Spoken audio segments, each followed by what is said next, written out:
মোহাম্মদ ইউনূসের জন্য পুরো খেলা ঘুরে গেল।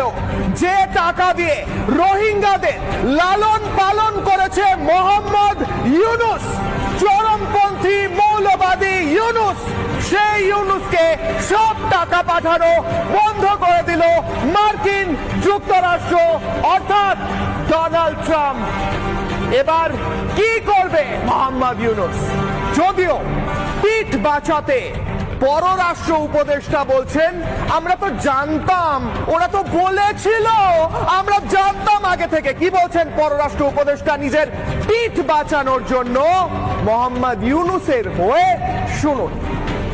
এরকম কোনো কাগজ এখনো আসেনি, তবে এটা তো পত্রিকাতে চলে এসছে অলরেডি যে এটা মানে তারা সব ধরনের ফান্ডিং আপাতত কত 60 দিন না কতদিন 90 দিনের জন্য তারা বন্ধ রাখছে। এটা মোটামুটি কিন্তু প্রত্যাশিত ছিল। উনি কিন্তু নির্বাচনের আগে থেকে বলছিলেন যে উনি এগুলি বিবেচনা করবেন, নতুন করে দেখবেন।